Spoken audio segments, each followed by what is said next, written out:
This plump ground smeared from his virile root. Now, plump ground is again a fruit, but here in this stanza it refers to the arousing of his wish, or arousing of his lust, arousing of his sexual drive after seeing this woman. This is a reference to that कि जब उसने उसको देखा तो that the drive of sex arose in Adam. She promised on the turf of paradise delicious pulp of the forbidden fruit. Now that this is again mythical here. What she did, she promised him that forbidden fruit. We are told that the forbidden fruit, which was forbidden to Adam and Eve, it was Eve, according to Bible, who would force Adam to eat that forbidden fruit because, according to the biblical story, serpent or the Satan, he beguiled Eve. He told Eve that jo ye forbidden fruit hai isme, this is the fruit of knowledge. You will come to know many things if you eat this. And then Adam, and then Eve would tell Adam about it, and then both Eve and Adam would eat that fruit, and that will lead to their downfall. So here he is again referring to the same thing कि Eve जो है वो Adam को बताती है किसके बारे में, forbidden fruit के बारे में. Sly as the snake, she loosed her sinuous thighs. Sinuous thighs. Now see, as I said, that these are the sexual imagery that he is making. This is not something that had happened actually in the biblical myth, but this is what he is, sexualizing this whole action, this whole scene, and putting in the sensuous imagery. जिस तरह से एक a wanton a girl would seduce a boy. This is how he says that would be Eve seducing Adam in paradise. And waking smiled up at him from the grass. Her breasts rose softly, and he heard her sigh. And waking. Now after seeing all these things, even that sexual drive in Adam was arose, and he came out of the grass and he saw Eve, and he heard the sigh of Eve. Now this sigh would again be sensuous in nature. From all beasts whose pleasant task it was in Eden to increase and multiply.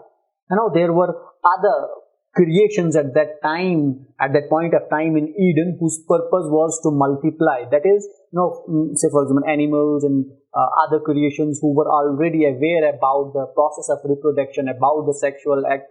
They came also close. Adam up to this point would have been looking, seeing or watching them, but now they would be watching Adam in, getting engaged into this process of reproduction. Adam had learned the jolly deed of kind. He took her in his arms, and there and then, like the clean beast embracing from behind, began in joy to found the breed of men. Now, that's the description of that sexual act that he is describing, and he is calling Adam as clean beast. Now, clean beasts is, there were many beasts who were already, multiplying or reproducing. Now, Adam was maybe the last to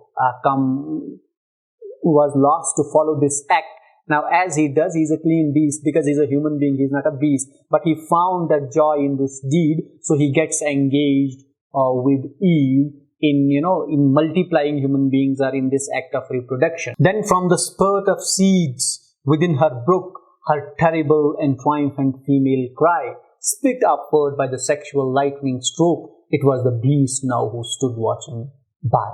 Now again, he is describing this sexual act and the reaction of Eve and Adam to this act, and the reaction of the beasts to this act. Now he says that as up to this time, maybe Adam was watching the beasts, but now all the beasts are watching Eve and Adam doing the same animal act, which was theirs now, but now they are also engaged in this act of reproduction, or in this act of in this sexual act. The graved elephant, the calving hind, the breeding bitch, the she-ape, big with young, were the first gentle midwives of the mankind. Now he is giving a reference to a pregnant elephant, to a pregnant cow, to a pregnant bitch, and to a pregnant she-ape. They, he says, were the first midwives. They were the first to reproduce before human beings had reproduced. Now they were already into this action of into this act of reproduction, into this act of multiplying their population, and the next in series would be the Eve, who would now be reproducing, giving birth to the children after she became the wife of Adam, and after they were engaged in this act. Well, the teeming lioness rasped her with her tongue. Now, even teeming lioness is a reference to lioness. Lioness is also the female or one of the midwives who would have been engaged into the act of reproduction before Adam and Eve. The proud Vicuna nuzzled her as she slept lax on the grass, and Adam, watching too, saw how her dumb breasts at their ripening wept. The great part of her belly swelled and grew. Now that is the description of Eve post that sexual act. And Vicuna is a reference to a mammal, with a long nose and with a very soft wool.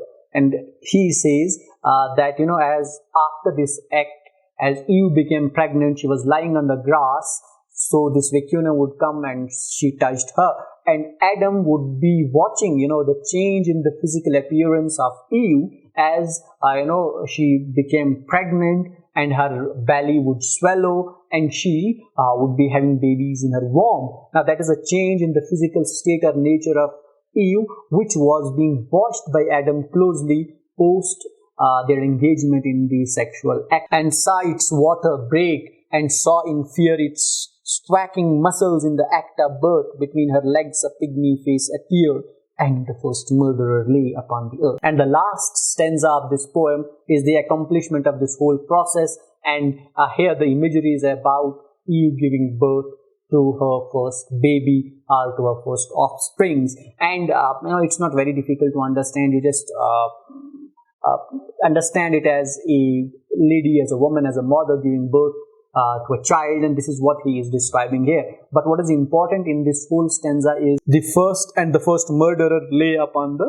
earth. Now, as that pygmy, that little face was born, he was a murderer. Now, again, as I said earlier, that according to the biblical narrative, Adam and Eve had twins, and the twins were Cain and Abel. So the first one to be born was Cain, and later Cain murdered his brother Abel. So Cain was the first murderer. So the reference here is to Cain.